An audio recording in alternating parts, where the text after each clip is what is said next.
to my channel. My channel is all about political science. I'm going to teach you political science of class 11 and of class 12.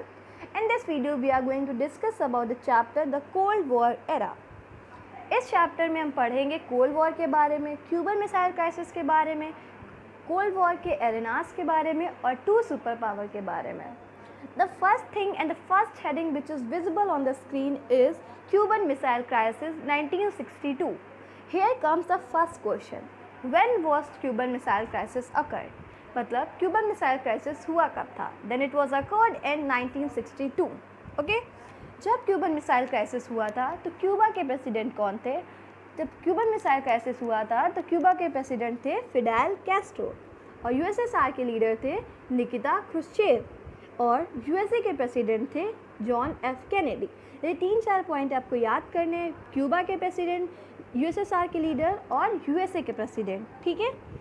अब हम आपको बताने वाले हैं कि Cuban missile crisis actually था क्या. क्यूबन मिसाइल क्राइसिस एक ऐसा इवेंट था जिसने कोल्ड वॉर को बहुत ही ज़्यादा इन्फ्लुएंस किया था. क्यूबा जो था वो सोवियत यूनियन का एलाई था. अब आपको हम बताएंगे एलाई क्या होता है. एलाई उसको कहते हैं, उस कंट्री को कहते हैं जो किसी सुपर पावर को ज्वाइन करती है. हमारे वर्ल्ड पॉलिटिक्स में जब क्यूबन मिसाइल क्राइसिस हुआ था तो 2 सुपर पावर थे. एक था यूएसए और दूसरा था USSR. Either countries have joined USA or they have joined USSR. Those who have joined USA, they were called allies of USA, and those who have joined USSR, they were called allies of USSR. यानी कि जिन्होंने USA को join किया था वो USS के allies थे और जिन्होंने USSR को ज्वाइन किया था वो USSR के allies थे. ठीक है. तो क्यूबा ने USSR को ज्वाइन किया था तो इसीलिए उसको USSR के allies कहा जाता है. तो क्यूबा जो था वो यूएसएसआर का एलाइज था, पर वो था कहाँ? यूएसए के कोस्ट लाइन पे था, यूएसए के बिल्कुल पास था और यूएसएसआर से बहुत ही ज़्यादा दूर था. तो यूएसएसआर को लगा रहता था कि कहीं हमारे छोटे से आइलैंड पे, हमारे ज़्यादा रूल किए जा रहे आइलैंड पे वो कब्ज़ा ना कर ले.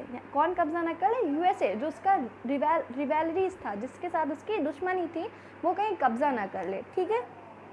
तो उसको उन्होंने रशियन बेस बनाने का सोचा. अब हम आपको बताएंगे रशियन बेस यानी किसी कंट्री का बेस क्या होता है. किसी कंट्री का बेस होता है उसकी मिलिट्री पावर, उसके पास कितनी ज़्यादा न्यूक्लियर वेपन्स है, कितना ज़्यादा वॉर करने के लिए उसके पास न्यूक्लियर टेक्नोलॉजी है, उसको उसकी चीज़ कंट्री का बेस बोलते हैं. तो यूएसएसआर ने क्यूबा को रशियन बेस बनाने का सोचा.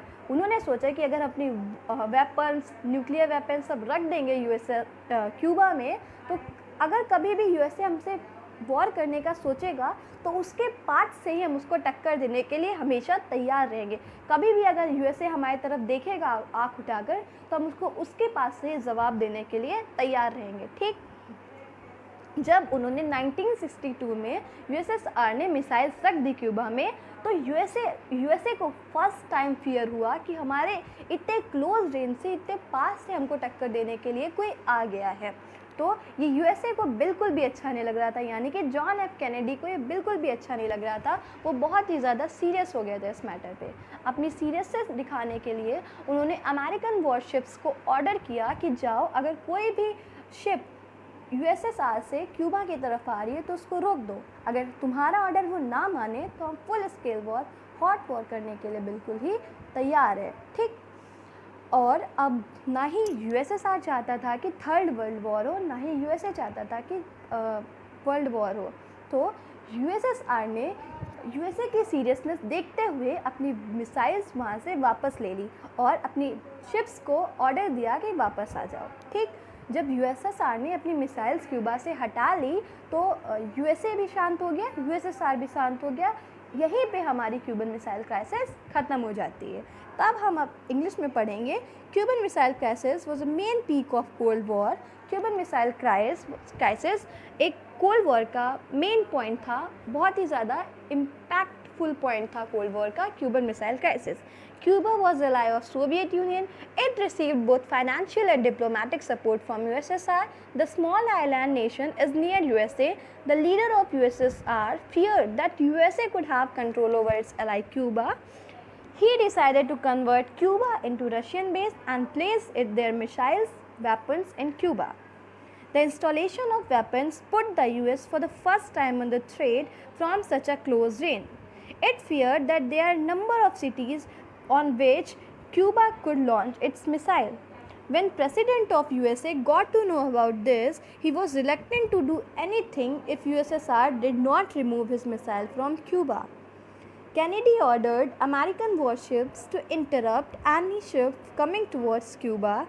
This shows his seriousness. By this way, USSR had to remove their weapons from Cuba because no wants another third world war.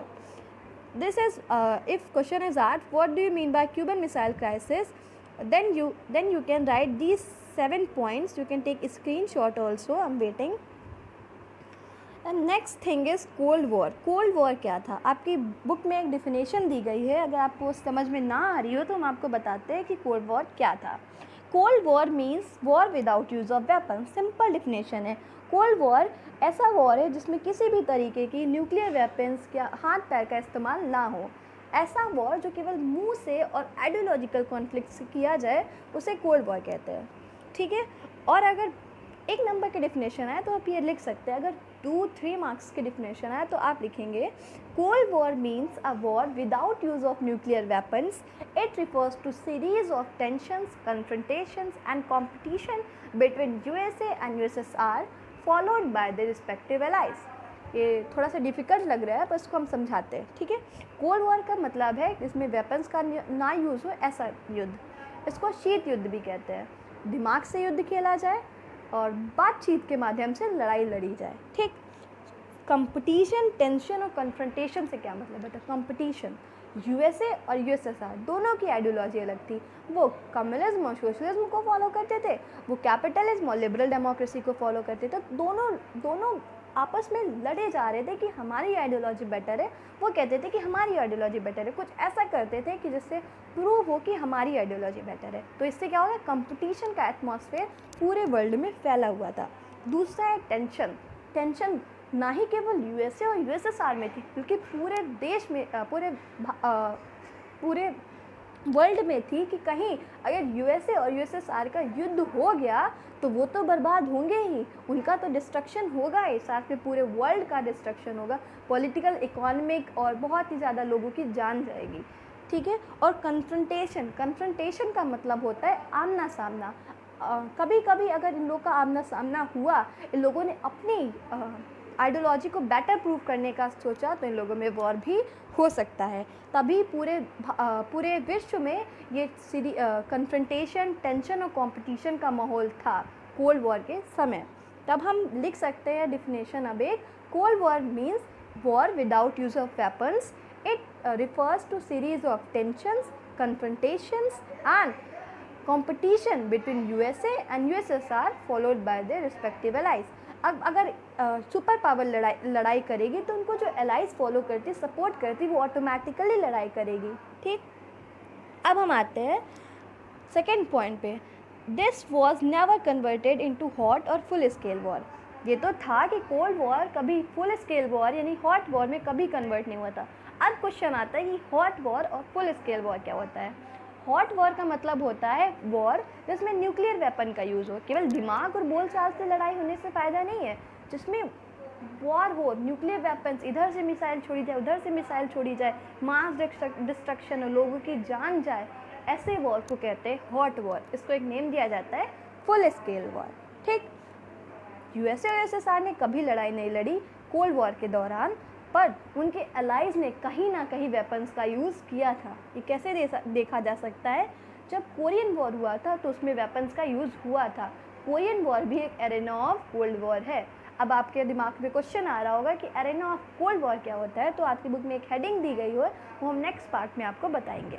ठीक. Ideology of western alliance. अब वेस्टर्न अलायंस क्या ideology follow करते थे और eastern alliance क्या ideology follow करते थे कि उनमें इतना ज़्यादा टेंशन थी, इतना ज़्यादा कंपटीशन था. ठीक. तो वेस्टर्न अलायंस कौन थे, पहले आपको ये जानना है. वेस्टर्न अलायंस वो थे जो वेस्ट साइड में थे, यानी कि जो यूएसए को ज्वाइन करते थे. ईस्टर्न अलायंस थे जो सोवियत यूनियन यानी यूएसएसआर को ज्वाइन करते थे. ठीक. वेस्टर्न अलायंस फॉलो करते थे कैपिटलिज्म और लिबरल डेमोक्रेसी.